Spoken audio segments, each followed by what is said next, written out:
Trump को 50% tariff धमक पर प्रधानमंत्री मोदी का दृढ़ जवाब।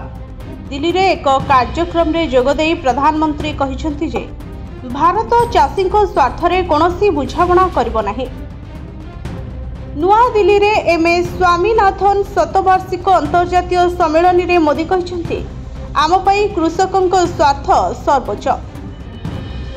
मु जाने एहार मूल्य मते व्यक्तिगत भावे देबाकू पड़िबो, किंतु मु एथिपई प्रस्तुत।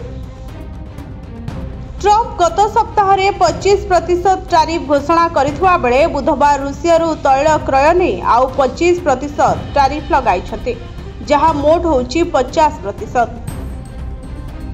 वैदेशिक मंत्रालय एहाकू अत्यंत दुर्भाग्यजनक बोली कही भारतर जातीय स्वार्थ रक्षा पई समस्त पदक्षेप नेबो बोली प्रतिश्रुति देइछे। एही टैरिफ भारतीय कृषि एवं एमएसएमई क्षेत्र को प्रभावित करिपारे।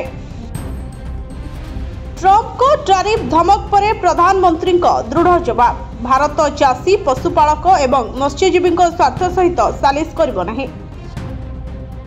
आम पई कृषकक स्वार्थ सर्वोच्च प्राथमिकता। मु जाने एहार मूल्य मते व्यक्तिगत भावे देबाकू पड़िबो, किंतु एथिपई मु प्रस्तुत जे कोनोसी मूल्य देबाकू प्रस्तुत अछि। मु पोषक और रत्न शिल्प 40 ରୁ 50% रप्तानी ह्रास हेबो। टैरिफ भारत को जीडीपी 1% पर्यंत क्षति पहुंचाई पारे। अमेरिका बाजार में भारतीय सामग्री अणप्रतियोगी हेबो। श्रमिकों चाकरी और निवेश उपरे प्रभाव पड़िबो। Bureau report STV Odia.